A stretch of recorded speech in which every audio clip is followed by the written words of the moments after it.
ସମୁଦ୍ରରେ ଆସିଥିବା ସେଇ ରାତି ଗୋଟିଏ ଛୋଟ ସୁନ୍ଦର ଗାଁ ଥିଲା, ନା ତାର ସୁନାପୁର। ଗାଁଟି ସମୁଦ୍ର କୂଳରୁ ଅଳ୍ପ ଦୂରରେ ଥିଲା। ସମୁଦ୍ରକୁ ଦେଖିଲେ ଲାଗୁଥିଲା ସେ ଗାଁର ରକ୍ଷାକର୍ତ୍ତା। ସକାଳେ ନୀଳ ରଙ୍ଗରେ ହସୁଥିଲା, ସନ୍ଧ୍ୟାରେ ଲାଲିମାରେ ଶାନ୍ତ ହେଉଥିଲା। ଗାଁର ଲୋକମାନେ ମାଛଧରା, ଚାଷ ଓ ନୌକା ଚଳାଇ ଜୀବିକା ନିର୍ବାହ କରୁଥିଲେ। ରାମୁ ମାଛଧରା, ତାର ସ୍ତ୍ରୀ ଲକ୍ଷ୍ମୀ ଓ ଛୋଟ ପୁଅ କୁନା ସମସ୍ତେ ଏକ ସୁଖୀ ପରିବାର ଥିଲେ। ଅଶୁଭ ସଂକେତ। ସେ ବର୍ଷ ବର୍ଷ ଅଲଗା ଥିଲା। ଦିନକୁ ଦିନ ଆକାଶ ଘନ ମେଘରେ ଢାକି ରହୁଥିଲା। ସମୁଦ୍ର ଆଉ ଶାନ୍ତ ନଥିଲା, ଗର୍ଜନ କରୁଥିଲା। ବୁଢ଼ା ଲୋକମାନେ କହୁଥିଲେ, ଏମିତି ଶବ୍ଦ ଆଗରୁ କେବେ ଶୁଣିନି। ସମୁଦ୍ର ରାଗିଛି। ଗାଁର ମୁଖିଆ ହରି ନାୟକ ଗ୍ରାମସଭା ଡାକିଲେ। ସେ କହିଲେ, ସମୁଦ୍ର ନିକଟକୁ ଯିବେନି, ଘରେ ରହନ୍ତୁ। କିନ୍ତୁ କେହି ଭାବିନଥିଲେ ଯେ ଏତେ ବଡ଼ ବିପଦ ଆସୁଛି। ସେଇ ଭୟଙ୍କର ରାତି। ସେ ରାତି ହଠାତ୍ ବଡ଼ଝଡ଼ ଆସିଲା। ପବନ ଏମିତି ବହିଲା ଯେପରି ଗଛଗୁଡ଼ିକ କାନ୍ଦୁଛି। ହଠାତ୍ ସମୁଦ୍ରରୁ ବଡ଼ ଜୁଆର ଆସିଲା। ପାଣି ଘରକୁ ଘର ପଶିଗଲା। ଲୋକମାନେ ଚିତ୍କାର କରୁଥିଲେ, ବଞ୍ଚା, ବଞ୍ଚା। ରାମୁ ତାର ପୁଅ କୁନାକୁ କୋଳେଇ ଧରିଲା। ଲକ୍ଷ୍ମୀ ଘରୁ ବାହାରିବା ସମୟରେ ପାଣିରେ ପଡ଼ିଗଲା। ରାମୁ ତୁରନ୍ତ ତାକୁ ଧରିନେଲା। ସମୁଦ୍ର ସେ ରାତିରେ ସତେ ଯେମିତି ଗାଁକୁ ଗିଳିଦେଲା। ଗାଁ ଭାଙ୍ଗିଗଲା। ସକାଳ ହେଲା, କିନ୍ତୁ ସୁନାପୁର ଆଉ ସୁନାପୁର ହୋଇନଥିଲା। ଘର ଭାଙ୍ଗିଥିଲା, ନୌକା ଭାସୁଥିଲା, ଚାଷ ଜମି ସବୁ ପାଣିରେ ଡୁବିଥିଲା। କେହି ନିଜ ମା'କୁ ଖୋଜୁଥିଲେ, କେହି ପୁଅକୁ, ତ କେହି ସ୍ତ୍ରୀକୁ। ଗାଁରଟି ଆଶ୍ରୟସ୍ଥଳ ହେଲା। ସମସ୍ତେ ସେଠାରେ ରହିଲେ, ଭୋକା ଓ ଭୟଭୀତ ହୋଇ। ମାନବିକତାର ଆଲୋକ। ତୃତୀୟ ଦିନ ସରକାରୀ ସାହାଯ୍ୟ ଆସିଲା। ଡାକ୍ତର, ସେନା ଓ ସ୍ୱେଚ୍ଛାସେବୀ ସମସ୍ତେ ଆସିଲେ। ରାମୁ ଆଉ ଅନ୍ୟ ଯୁବକମାନେ ମିଶି ଉଦ୍ଧାର କାମ କଲେ। କୁନା ପ୍ରଥମଥର ପାଇଁ ବୁଝିଲା, ଦୁଃଖ ମଧ୍ୟରେ ମଣିଷ ମଣିଷକୁ କେତେ ଭଲ ପାଏ। ନୂଆ ଆରମ୍ଭ। କିଛି ମାସ ପରେ ସୁନାପୁର ପୁଣି ତିଆରି ହେଲା, ଅଳ୍ପ ଦୂରରେ, ଉଚ୍ଚ ଜମିରେ। ନୂଆ ଘର, ନୂଆ ସ୍ୱପ୍ନ। ଗାଁରେ ଗଛ ଲଗାଗଲା, ସମୁଦ୍ରକୁ ରୋକିବା ପାଇଁ। ରାମୁ କହିଲା, ସମୁଦ୍ର ଆମକୁ ଜୀବନ ଦେଉଛି, କିନ୍ତୁ ଆମକୁ ତାକୁ ସମ୍ମାନ କରିବା ଶିଖିବାକୁ ପଡ଼ିବ। ଶିକ୍ଷା। ପ୍ରକୃତି ସହ ଖେଳ ନୁହେଁ, ସହଯୋଗ ଦରକାର। ବିପଦରେ ଏକତା ହିଁ ସବୁଠୁ ବଡ଼ ଶକ୍ତି। ସୁନାପୁରର ନୂଆ ସକାଳ। ସେହି ଭୟଙ୍କର ରାତିକୁ ଏବେ ଅନେକ ବର୍ଷ ବିତିଗଲାଣି। ସୁନାପୁର ଏବେ କେବଳ ଏକ ଗାଁ ନୁହେଁ, ବରଂ ଏକ ଆଦର୍ଶ ସବୁଜ ଗ୍ରାମ ଭାବେ ପରିଚିତ।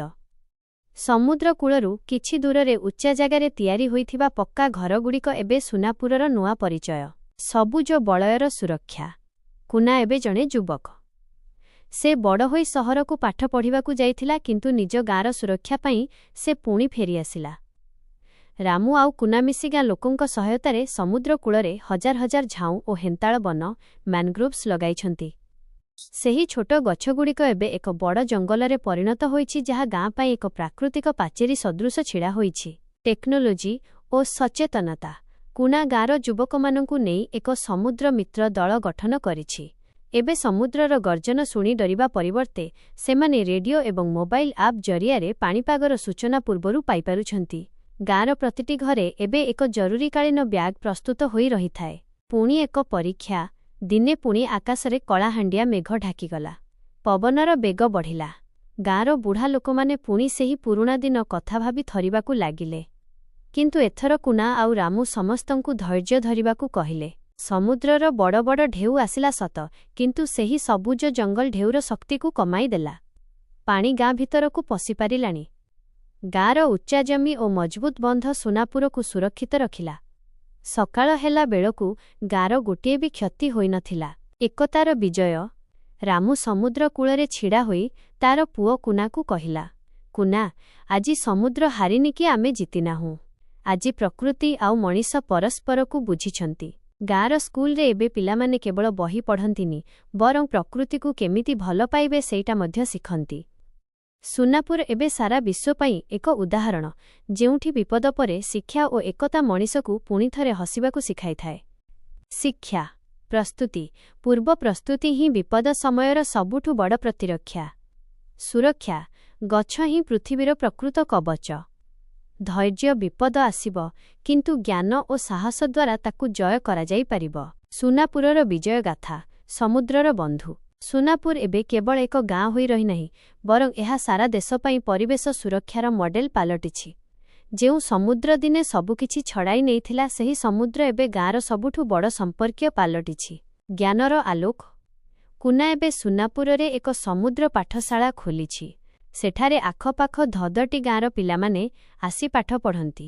ସେମାନେ କେବଳ ଗଣିତ କି ବିଜ୍ଞାନ ପଢ଼ନ୍ତି ନାହିଁ, ବରଂ ଜୁଆରର ସମୟ କେମିତି ଜାଣିବେ, କେଉଁ ପ୍ରକାରର ଗଛ ସମୁଦ୍ର ବାଲିରେ ବଞ୍ଚିପାରିବ, ପ୍ଲାଷ୍ଟିକ୍ ଦ୍ୱାରା ସମୁଦ୍ରର କି କ୍ଷତି ହୁଏ, ଏସବୁ ଶିଖନ୍ତି।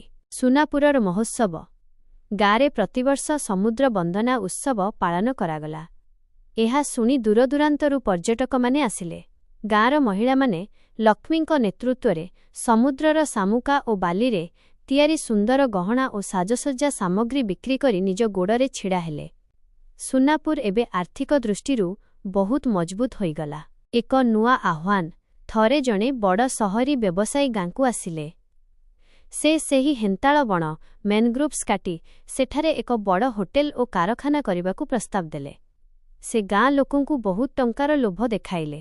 ଗାଁର କିଛି ଲୋକ ଟଙ୍କା ଦେଖି ଦ୍ୱିଧାରେ ପଡ଼ିଗଲେ। କିନ୍ତୁ ବୁଢ଼ା ରାମୁ ସମସ୍ତଙ୍କୁ ଏକାଠି କଲା। ସେ ସେହି ପୁରୁଣା ଭଙ୍ଗା ଘରର ଚିତ୍ର ଦେଖାଇ କହିଲା, ଏହି ଟଙ୍କା ଆଜି ଆମକୁ ଧନୀ କରିଦେବ ସତ, କିନ୍ତୁ ଯେଉଁଦିନ ସମୁଦ୍ର ପୁଣି ରାଗିବ ସେଦିନ ଏହି କୋଠାବାଡ଼ି ଆମକୁ ବଞ୍ଚାଇବନି। ଏହି ଗଛଗୁଡ଼ିକ ହିଁ ଆମର ପ୍ରକୃତ ସମ୍ପତ୍ତି। କୁନା ଓ ଗାଁର ଯୁବକମାନେ ଏକ ସ୍ୱରରେ କହିଲେ, ଆମେ ଗଛ କାଟିବାକୁ ଦେବୁ ନାହିଁ। ବ୍ୟବସାୟୀ ଜଣକ ଗାଁ ଲୋକଙ୍କ ଏକତା ଦେଖି ଫେରିଯିବାକୁ ବାଧ୍ୟ ହେଲେ। ଶେଷ କଥା, ଆଜି ସୁନାପୁରରେ ସବୁ ଅଛି, ବିଦ୍ୟୁତ୍, ସ୍କୁଲ, ଡାକ୍ତରଖାନା ଏବଂ ସବୁଠୁ ବଡ଼ କଥା ହେଲା ଶାନ୍ତି। ସନ୍ଧ୍ୟାବେଳେ ରାମୁ ସମୁଦ୍ର କୂଳରେ ବସି ନାତିକୁ କୁହେ, ଦେଖ ପୁଅ, ପ୍ରକୃତିକୁ ଯେତେ ଭଲ ପାଇବୁ ସେ ତୋତେ ସେତେ ସୁରକ୍ଷିତ ରଖିବ। ସମୁଦ୍ରର ଢେଉ ଏବେ ଗର୍ଜନ କରୁନାହିଁ, ବରଂ ଲାଗୁଛି ସେ ଯେମିତି ସୁନାପୁରର ଏହି ବିଜୟ ଗାଥାକୁ ଗୀତ ଗାଇ ଶୁଣାଉଛି। ଶିକ୍ଷା। ଏକତା। ଲୋଭ ଅପେକ୍ଷା ଏକତା ବଡ଼। ସନ୍ତୁଳନ। ବିକାଶ ଦରକାର, କିନ୍ତୁ ପରିବେଶକୁ ନଷ୍ଟ କରି ନୁହେଁ। ଉତ୍ତରାଧିକାର। ଆମେ ଆମର ଆଗାମୀ ପିଢ଼ିକୁ କେବଳ ଧନ ନୁହେଁ, ଏକ ସୁରକ୍ଷିତ ପୃଥିବୀ ଦେଇଯିବା ଉଚିତ। ସୁନାପୁର ଏକ ବିଶ୍ୱ ପ୍ରେରଣା। ସୁନାପୁର ଏବେ ଆଉ କେବଳ ଓଡ଼ିଶାର ଏକ ଛୋଟ ଗାଁ ହୋଇ ରହିନାହିଁ। ଏହାର ନାଁ ଏବେ ବିଶ୍ୱର ବଡ଼ ବଡ଼ ମାନଙ୍କ ମୁହଁରେ। କୁନା ଯେଉଁ ସମୁଦ୍ର ପାଠଶାଳା ଆରମ୍ଭ କରିଥିଲା, ତାହା ଏବେ ଏକ ଆନ୍ତର୍ଜାତୀୟ ଗବେଷଣା କେନ୍ଦ୍ରରେ ପରିଣତ ହୋଇଛି। ସହରରୁ ସୁନାପୁର ବିଶ୍ୱ ପ୍ରତିନିଧିଙ୍କ ଆଗମନ। ଦିନେ ଗାଁକୁ କିଛି ବିଦେଶୀ ବୈଜ୍ଞାନିକ ଓ ପରିବେଶ ପ୍ରେମୀ ଆସିଲେ। ସେମାନେ ଆଶ୍ଚର୍ଯ୍ୟ ହେଲେ ଯେ କିପରି କୌଣସି ବଡ଼ ବନ୍ଧ କିମ୍ବା କଂକ୍ରିଟ କାନ୍ଥ ବିନା କେବଳ ହେନ୍ତାଳ ବଣ ମ୍ୟାନଗ୍ରୋଭ୍ସ ଦ୍ୱାରା ଗୋଟିଏ ଗାଁ ନିଜକୁ ସୁରକ୍ଷିତ ରଖିପାରିଛି। କୁନା ସେମାନଙ୍କୁ ବୁଝାଇଲା, ପ୍ରକୃତିକୁ ରୋକିବା ପାଇଁ ପଥରର କାନ୍ଥ ନୁହେଁ, ପ୍ରକୃତିର ଶକ୍ତିକୁ ବୁଝିବା ପାଇଁ ସବୁଜ ପାଚେରୀ ଦରକାର। ଏକ ନୂଆ ଆହ୍ୱାନ, ସମୁଦ୍ରର ଜଳସ୍ତର ବୃଦ୍ଧି। କିନ୍ତୁ ସମସ୍ୟା ଏବେ ଅଲଗା ଥିଲା। କେବଳ ଝଡ଼ ନୁହେଁ, ପୃଥିବୀର ତାପମାତ୍ରା ବଢ଼ିବା ଯୋଗୁଁ ସମୁଦ୍ର ପାଣି ଧୀରେ ଧୀରେ ଉପରକୁ ଆସୁଥିଲା। ଗାଁର ତଳିଆ ଅଞ୍ଚଳରେ ଲୁଣ ପାଣି ପଶି ଚାଷ ଜମି ନଷ୍ଟ ହେବାକୁ ଲାଗିଲା। ଗାଁ ଲୋକେ ଚିନ୍ତାରେ ପଡ଼ିଲେ, କିନ୍ତୁ ଏଥର ସେମାନେ ଡରିଲେ ନାହିଁ। କୁନା ଏବଂ ତାର ଦଳ ଏକ ନୂଆ ଉପାୟ ବାହାର କଲେ, ଭାସମାନ ଚାଷ, ଫ୍ଲୋଟିଂ ଫାର୍ମିଂ। ବାଉଁଶ ଓ ନଡ଼ା ବ୍ୟବହାର କରି ପାଣି ଉପରେ ପରିବା ଚାଷ କରାଗଲା। ସୁନାପୁରର ଏହି ନୂଆ କୌଶଳ ଦେଖି ସାରା ବିଶ୍ୱ ଚକିତ ହୋଇଗଲା। ସୁନାପୁରର ଗୌରବ। ଜାତିସଂଘ UN ତରଫରୁ କୁନାକୁ ବିଶ୍ୱ ପରିବେଶ ସମ୍ମିଳନୀରେ ଭାଷଣ ଦେବାକୁ ନିମନ୍ତ୍ରଣ ମିଳିଲା। ଯେତେବେଳେ ସେ ମଞ୍ଚକୁ ଗଲା, ସେ ତା ସାଙ୍ଗରେ ତାର ବୃଦ୍ଧ ବାପା ରାମୁଙ୍କୁ ମଧ୍ୟ ନେଇଥିଲା। ରାମୁ ସେଠାରେ ବସିଥିବା ବଡ଼ ବଡ଼ ନେତାମାନଙ୍କୁ କେବଳ ଗୋଟିଏ କଥା କହିଲେ, ଆମେ ସମୁଦ୍ରକୁ ଆମର ବୋଲି ଭାବିଲୁ, ସେଥିପାଇଁ ସେ ଆମକୁ ବଞ୍ଚାଇଲା। ଆପଣମାନେ ପୃଥିବୀକୁ ନିଜର ଭାବନ୍ତୁ, ସେ ସମସ୍ତଙ୍କୁ ବଞ୍ଚାଇବ। ଏକ ନୂଆ ସକାଳ। ଆଜି ସୁନାପୁରର ପ୍ରତିଟି ଘର ସୌରଶକ୍ତିରେ ଆଲୋକିତ। ସମୁଦ୍ର କୂଳରେ ପିଲାମାନେ ଖେଳୁଛନ୍ତି। ରାମୁ ଆଜି ବହୁତ ବୁଢ଼ା ହୋଇଯାଇଛି, ସେ ସମୁଦ୍ର କୂଳରେ ବସି ସେହି ନୀଳ ଜଳରାଶିକୁ ଦେଖୁଛି। ଏବେ ସମୁଦ୍ରର ଗର୍ଜନ ତାକୁ ଭୟଙ୍କର ଲାଗୁନି, ଲାଗୁଛି ସେ ଯେମିତି ଜଣେ ପୁରୁଣା ବନ୍ଧୁ ସହ ଗପୁଛି। ଶିକ୍ଷା। ପରିବର୍ତ୍ତନ। ସମୟ ଅନୁସାରେ ନୂଆ କୌଶଳ ଆପଣାଇବା ହିଁ ବୁଦ୍ଧିମାନର କାମ। ସମ୍ମାନ। ପ୍ରକୃତିକୁ ସମ୍ମାନ ଦେଲେ ପ୍ରକୃତି ଆମକୁ ସମ୍ପଦ ଦିଏ। ବିଶ୍ୱ ପରିବାର।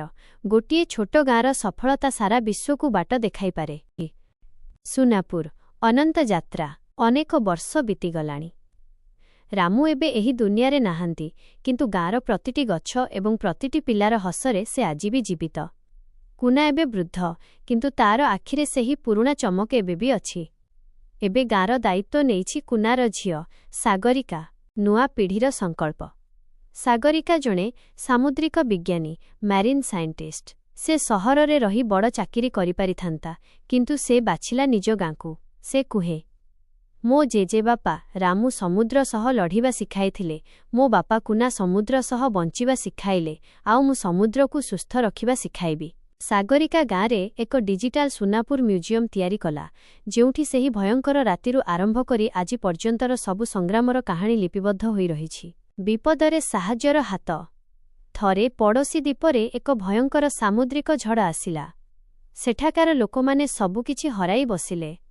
ସେତେବେଳେ ସୁନାପୁରର ଲୋକମାନେ ଚୁପ୍ ରହିଲେନି। ସେମାନେ ନିଜେ ତିଆରି କରିଥିବା ବିଶେଷ ଧରଣର ଉଦ୍ଧାରକାରୀ ନୌକା ନେଇ ସେଠାକୁ ଗଲେ। ସେମାନେ କେବଳ ଖାଦ୍ୟ ନେଇ ଯାଇନଥିଲେ, ବରଂ ସାଙ୍ଗରେ ନେଇଥିଲେ ହଜାର ହଜାର ହେନ୍ତାଳ ଗଛର ଚାରା। ସୁନାପୁର ଏବେ କେବଳ ନିଜକୁ ବଞ୍ଚାଉ ନଥିଲା, ବରଂ ଅନ୍ୟ ଗାଁମାନଙ୍କୁ ବି ସୁରକ୍ଷିତ ରଖିବାର ଦାୟିତ୍ୱ ନେଇଥିଲା। ଆଶାର ପ୍ରଦୀପ। ସନ୍ଧ୍ୟା ସମୟରେ କୁନା ସମୁଦ୍ର କୂଳରେ ବସିଥିବା ବେଳେ ସାଗରିକା ଆସି ପଚାରିଲା, ବାପା, ଏତେ କଷ୍ଟ ପରେ ଆମେ ଏସବୁ ଗଢ଼ିଛୁ, ଯଦି କେବେ ପୁଣି ବଡ଼ ବିପଦ ଆସେ? କୁନା ହସିଦେଇ କହିଲା, ବିପଦ ଆସିଲେ ପାଣି ଘର ଭାଙ୍ଗି ଦେଇପାରେ, କିନ୍ତୁ ସୁନାପୁରର ଲୋକଙ୍କ ଭିତରେ ଥିବା ଏକତା ଆଉ ଆଶାକୁ କେବେ ଭାଙ୍ଗି ପାରିବନି। ମଣିଷ ଯେ ପର୍ଯ୍ୟନ୍ତ ପ୍ରକୃତିକୁ ନିଜର ବୋଲି ଭାବିବ, ସେ ପର୍ଯ୍ୟନ୍ତ କେହି ତାକୁ ହରାଇ ପାରିବେନି। ସୁନାପୁର ଆଜି ଏକ ଗାଁ ନୁହେଁ, ଏକ ବିଶ୍ୱାସ। ସେଠାରେ ଆଜି ବି ଶୁଭେ ରାମୁଙ୍କ ସେହି ପୁରୁଣା କଥା, ଆଶା କେବେ ଡୁବେନି। ଶିକ୍ଷା କନକ୍ଲୁଜନ।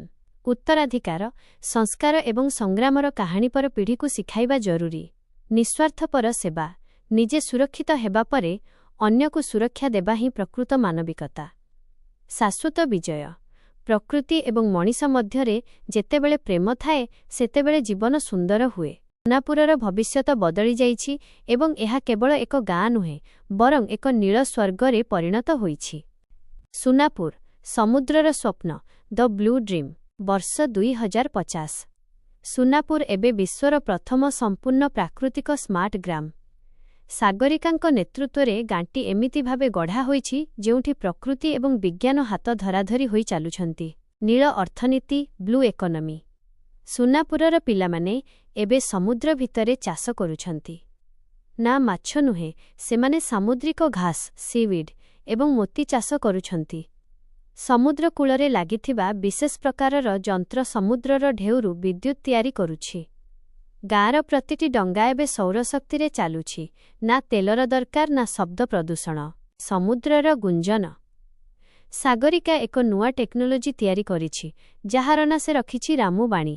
ଏହା ସମୁଦ୍ର ଭିତରେ ଥିବା ସେନ୍ସର ଜରିଆରେ ମାଛ ଏବଂ ସାମୁଦ୍ରିକ ଜୀବମାନଙ୍କର ଶବ୍ଦ ବୁଝିପାରେ। ଯଦି ସମୁଦ୍ର ଭିତରେ କୌଣସି ହଲଚଲ ହୁଏ କିମ୍ବା ସୁନାମିର ସୂଚନା ଆସେ, ତେବେ ଗାଁର ପ୍ରତିଟି ଘରକୁ ସ୍ୱୟଂଚାଳିତ ଭାବେ ସତର୍କ ଘଣ୍ଟି ବାଜିଉଠେ। ସେହି ବଡ଼ ପରୀକ୍ଷା। ଦିନେ ଖବର ଆସିଲା, ସମୁଦ୍ର ଭିତରେ ଏକ ଭୟଙ୍କର ବାତ୍ୟା ସୃଷ୍ଟି ହୋଇଛି, ଯାହାର ବେଗ ପୂର୍ବର ସବୁ ବାତ୍ୟାକୁ କାଟିଦେବ। ସାରା ରାଜ୍ୟ ଡରିଗଲେ। ସରକାର ଗାଁ ଖାଲି କରିବାକୁ ନିର୍ଦ୍ଦେଶ ଦେଲେ।